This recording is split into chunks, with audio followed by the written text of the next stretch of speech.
On September 17, 1966, the Brooklyn Academy of Music once again became the center of attention in the fitness world.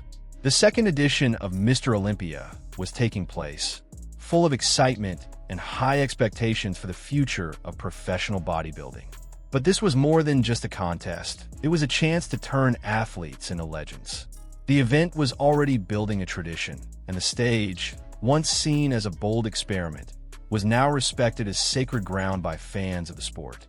The world around was buzzing. Star Trek had just premiered on American TV. The Beatles were topping the charts, and the Vietnam War dominated the headlines. Even so, in that packed theater full of fans and curious newcomers, the spotlight was on the most jaw-dropping physiques on the planet. This wasn't just a championship.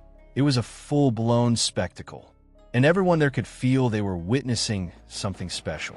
Unlike the first edition, where Olympia was still trying to find its footing, this time there was something new on the table: money.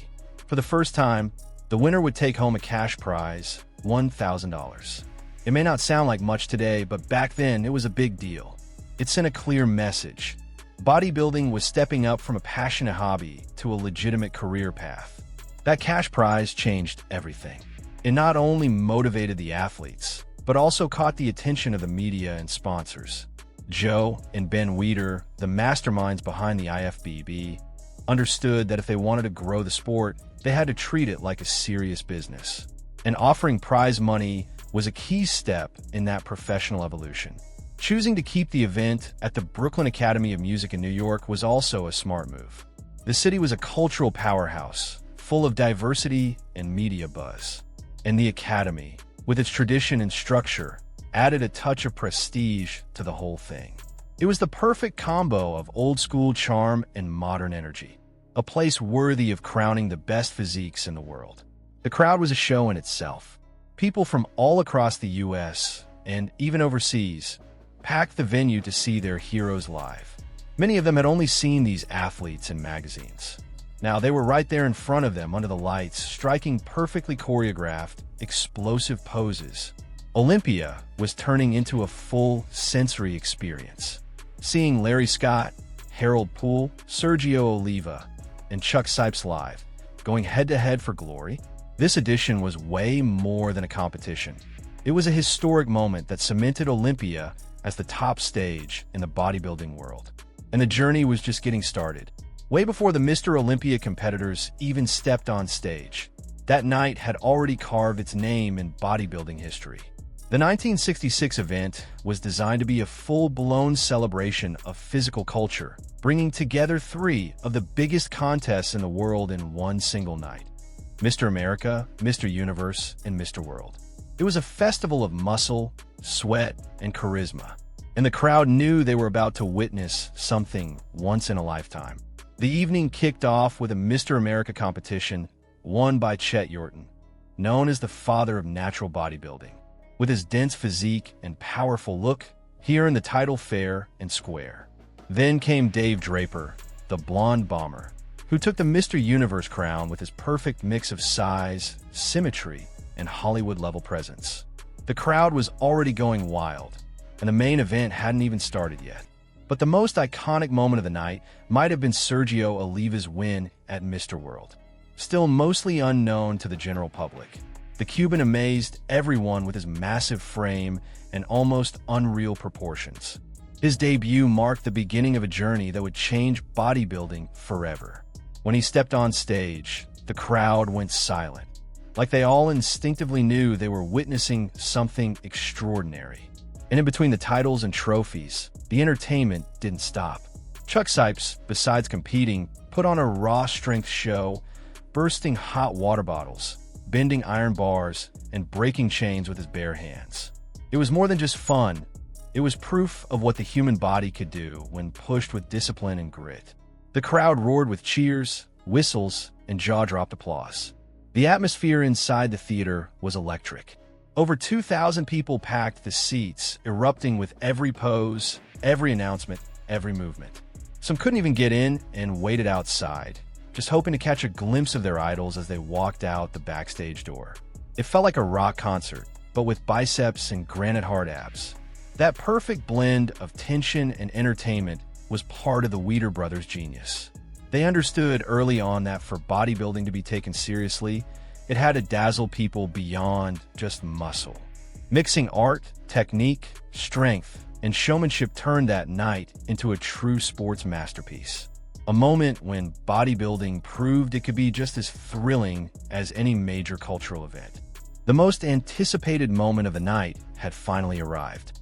The lights dimmed, the crowd fell silent for a moment, and the first competitor walked onto the stage, Chuck Sipes.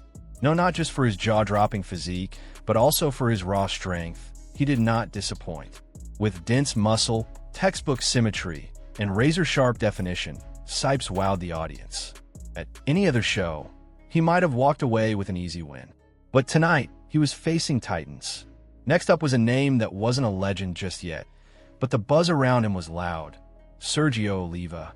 Fresh off his Mr. World win, he stepped onto the Olympia stage with the swagger of someone who knew he had something special. His size was unreal, his proportions almost too perfect to believe, and his stage presence filled the entire room. Oliva looked like a living sculpture, and even though it was his Olympia debut, many in the audience already knew the Cuban wasn't just there to compete. He was there to make a statement.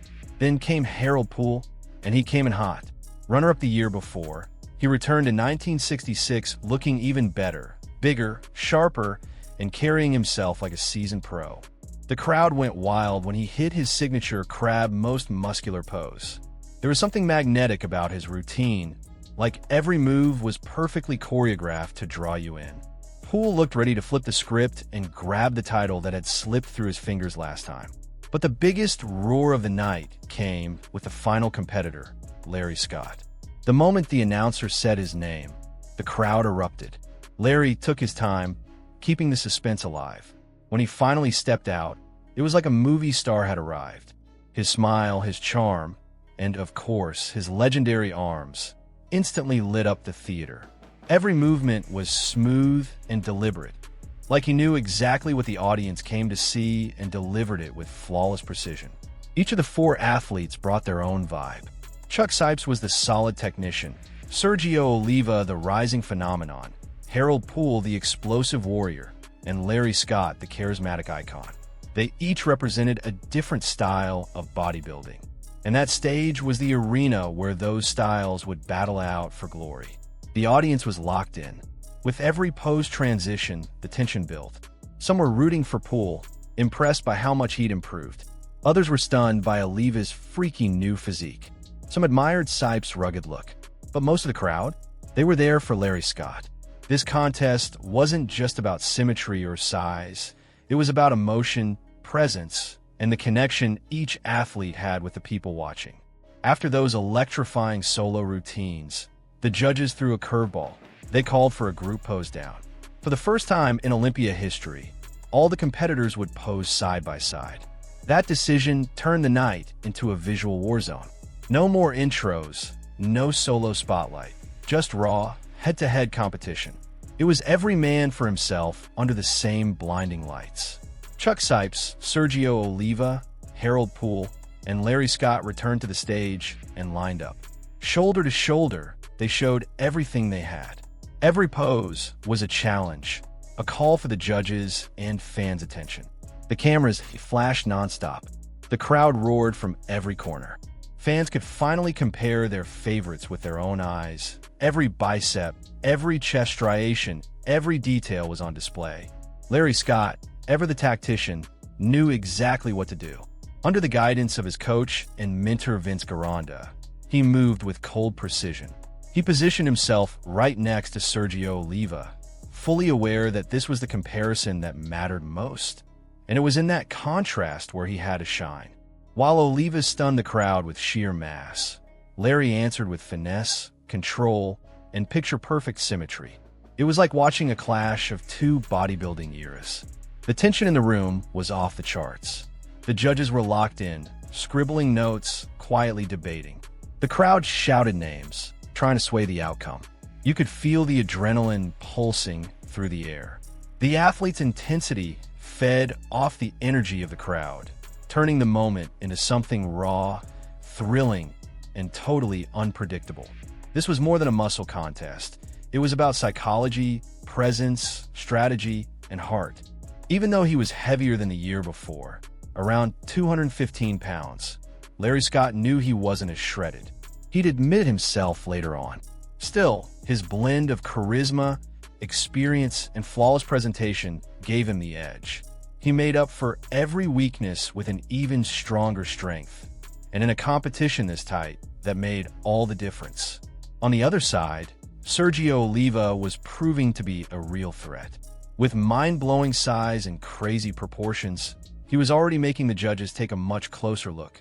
It was clear this guy had the potential to dominate for years to come, but the raw talent still needed some polishing. At that point, Larry represented fully realized greatness. Sergio was the future, but Larry was still the now. 20 minutes. That's how long the judges took to deliberate after that epic pose down between the four giants. The audience sat in hushed anticipation, waiting for the verdict. Some were betting on a surprise win for Sergio Oliva. Others believed Harold Poole had brought his best-ever package. But one name echoed louder than the rest: Larry Scott. And when the decision was finally announced, the theater went wild. Larry Scott was the 1966 Mr. Olympia. The celebration was unreal. Fans clapped, shouted, whistled. It felt like everyone in the room had won with him. Joe Weider stepped onto the stage to hand over the prize, a silver platter stacked with $1,000 in cash, the first ever cash award in Olympia history. That moment symbolized the official transition from amateur to professional bodybuilding. And Larry, smiling with emotion, received it like a true champion. But what happened next caught everyone off guard. Larry asked for the mic. The crowd went quiet, curious. With a steady voice and calm gaze, he started to thank everyone. He spoke about his years of dedication, the love from fans, the support he'd always felt. Then he dropped the bomb.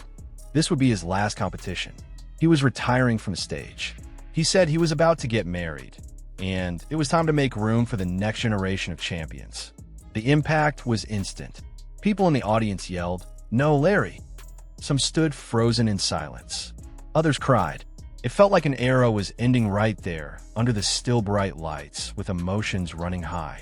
The first Mr. Olympia in history, the man who helped shape the modern image of bodybuilding, was stepping away at the top of his game.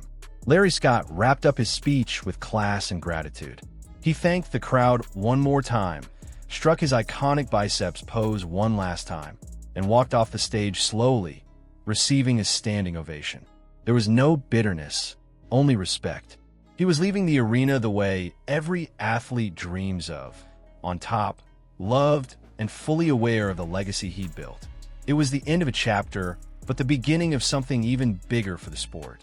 Backstage, fellow athletes lined up to hug him and congratulate him.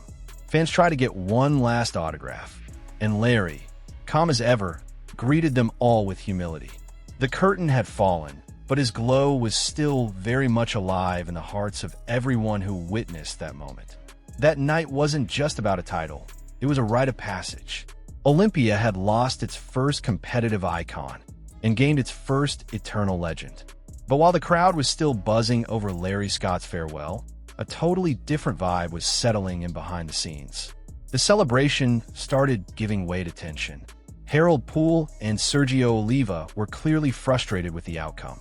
Both believed they'd done enough to win, or at the very least, that the judging had been a lot closer than it seemed.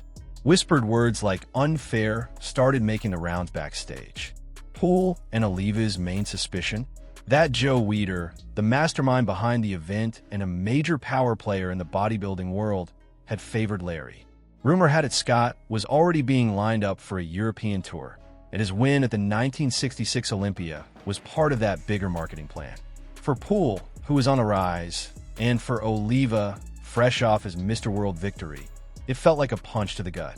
Trust in the system started to crack.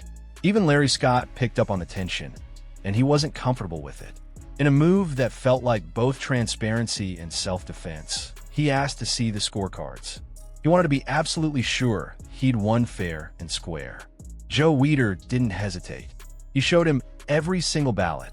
Every judge had picked Larry. That second title wasn't just symbolic, it was unanimous. Still, Sergio Oliva wasn't satisfied. He protested fiercely. His frustration felt almost youthful, but it was real. You could feel it came from someone who knew his own potential and felt overlooked.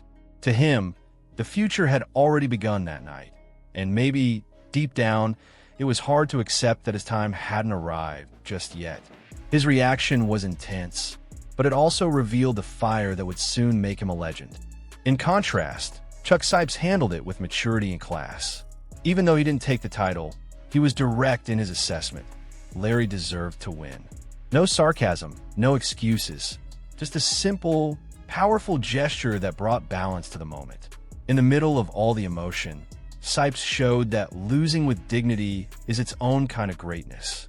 Everyone noticed, and his reputation only grew stronger that night. These backstage reactions revealed something deep about bodybuilding at the time. It was still a young sport, still evolving, but already packed with the full range of emotion you'd find in any major arena. There was passion, rivalry, suspicion, but also respect and moments of pure class. Each athlete reacted in their own way, and with every choice they made, they were helping write the history of a stage that was only getting bigger. Now let me ask you, how would you have felt in the shoes of Sergio, Poole, or Sipes? Would you have reacted with anger, doubted the judging, or accepted the outcome with grace? The 1966 Mr. Olympia wasn't just a muscle contest. It was a human drama, full of ego, emotion, and timeless lessons. With Larry Scott's retirement from the stage, the bodybuilding world suddenly found itself in a new era. The icon who had embodied the perfect aesthetic of the golden age was gone, leaving behind a void, but also clearing the way for new names to step into the spotlight. It was the end of an era defined by symmetry, charm, and total dominance. But like every major transition, this one came with the spark of something even bigger on the horizon. Harold Poole, already a major contender since 1965, decided to keep pushing. His powerful physique and year-over-year progress kept him in the top tier. Chuck Sipes, with his combo of raw power and classic lines, wasn't giving up either. Both saw a real shot at claiming the Olympia title now that the reigning champ had stepped away. The throne was vacant, and many were ready to take it. But the one who really stole the spotlight in 1966 was Sergio Oliva. Still relatively unknown outside the inner circle, he showed up at the Olympia just minutes after winning the Mr. World and lit up the stage. With freakish muscle mass, wild proportions, and an almost untamed presence, Sergio made it crystal clear. The future of bodybuilding had a name. And even though he didn't win that night, his shadow was already looming large. Over the next 3 years, Sergio would deliver exactly what people felt in 1966. He'd win the Olympia in 1967, 1968, and 1969, even defeating a young Arnold Schwarzenegger, who would soon begin his own legendary run. Sergio's reign was unstoppable. His one-of-a-kind genetics, paired with brutal training and a raw, almost instinctive posing style, created a new kind of physique, denser, more dramatic, more jaw-dropping. So that night in 1966 wasn't just the farewell of a king. It was the birth of a new reign. The audience that watched Sergio might not have realized it in the moment, but they were witnessing something revolutionary. It was like watching a new kind of body art being sculpted live, with no mold to follow. After Oliva, bodybuilding would never be the same. Larry Scott closed out his chapter as the symbol of aesthetic perfection. Sergio Oliva stepped in to represent visual shock and extreme genetic potential. In a way, the two of them marked opposite ends of the same spectrum. One closed the book on idealized form, the other opened the book on stylized power. And in between, Olympia found its true spirit, constant evolution. When people talk about golden era bodybuilding, one name always comes up with deep respect: Larry Scott. He wasn't just the first Mr. Olympia in history. He was the first to leave the stage undefeated. He won in 1965 and 1966, and then walked away on top. That's something very few athletes in any sport can say. His Olympia career may have been short, but it left a legacy that would inspire generations. Even before Olympia existed, Larry was already a legend. He'd won Mr. America, Mr. Universe, and finally Mr. Olympia, becoming the first athlete to claim all three of the sport's biggest titles. He was the perfect face to promote bodybuilding, classy, kind, and with a physique that looked hand-sculpted. At a time when lifting weights still faced stigma, he was the ideal ambassador. His biceps became his trademark, big, round, almost unreal.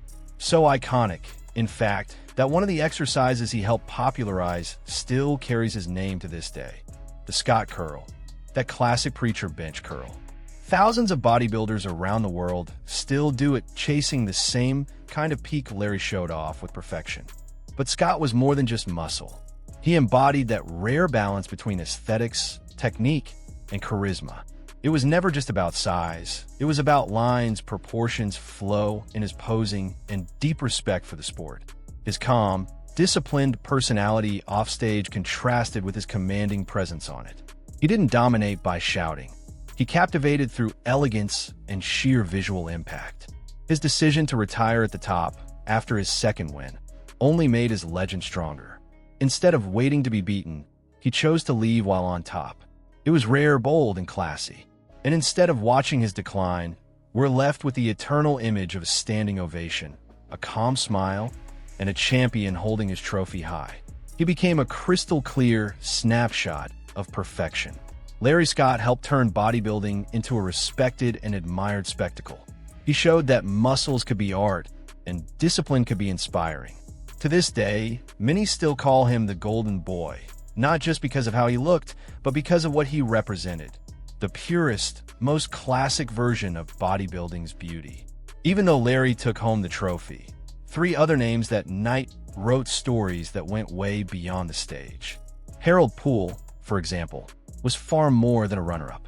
At just 22 years old in the 1966 edition, he had already competed in 2 Olympias. He was the first African-American to shine on that stage, breaking aesthetic norms with a dry, muscular, aggressive physique. His presence opened doors and changed mindsets. Poole had fire. His most muscular pose always triggered roars and applause. But it wasn't just about how he looked, it was the attitude. He showed that it wasn't enough to be big. You had to own the stage with personality. And even though he never took the top title, his consistency and courage to stand among giants made him a reference for many black athletes who came after. He was a symbol of strength and resilience. Chuck Sipes, on the other hand, was the embodiment of raw power with a sensitive soul. Famous for bending iron bars and snapping chains on stage, he brought more than just looks. Sipes worked as a counselor for troubled youth and led teens on nature expeditions, using bodybuilding as a tool for discipline, growth, and transformation. His life proved that strength isn't just about muscle, it's about character. Physically, Sipes was one of the most impressive in the show. He had crazy muscle density and definition that even his rivals admired. But his true legacy went way beyond the mirror. He used what he built on stage to make a difference far from it. In an era where ego could easily take over, he chose to serve, and that made him a quiet legend. And finally, Sergio Oliva. Even though he didn't win that night, his mere presence changed everything. The Myth, as he'd later be called, had a physique that looked unreal, wide shoulders, tiny waist, and insane volume. He wasn't just a promising athlete, he was the preview of a revolution. In the years that followed, he'd dominate the Olympia stage and become the only man to ever beat Arnold Schwarzenegger in that competition. The 1966 Mr. Olympia wasn't just another contest, it was a turning point. Larry Scott's farewell and Sergio Oliva's explosive debut marked the end of one era and the beginning of something completely new. For the first time, bodybuilding proved it wasn't just about muscles on stage. It was a spectacle, an identity, an emotion. Above all, it was history unfolding in front of thousands of eyes in New York. That night, the Olympia solidified itself as the biggest stage in bodybuilding. With prize money, media coverage, fierce battles, and passionate crowd reactions, it was clear that the sport wasn't just a niche anymore. It was a rising phenomenon. And that's exactly why we still look back at these early editions with so much respect and curiosity. If you made it this far, you clearly love bodybuilding as much as we do. So do us a favor, smash that like button, subscribe if you haven't already, and hit the bell so you don't miss any of the upcoming chapters in this historic playlist. If you want to support us even more, consider becoming a channel member. You'll help us grow and get early access to videos and exclusive content. And of course, drop a comment. What are you thinking about this series on the history of Mr. Olympia? Which editions do you most want to see next? We read everything, reply when we can, and every comment helps get this content out to more fans of the sport. Oh, and if you haven't watched our video on the very first Mr. Olympia from 1965, it's right here in the card and in the description too. Go check it out and see how it all began. The details and the impact of that debut night might just blow your mind. The history of bodybuilding is built on sweat, struggle, and legends. And right here on this channel, we're telling every chapter with you by our side. See you in the next video. And let's keep exploring the epic timeline of the sport's greatest stage together.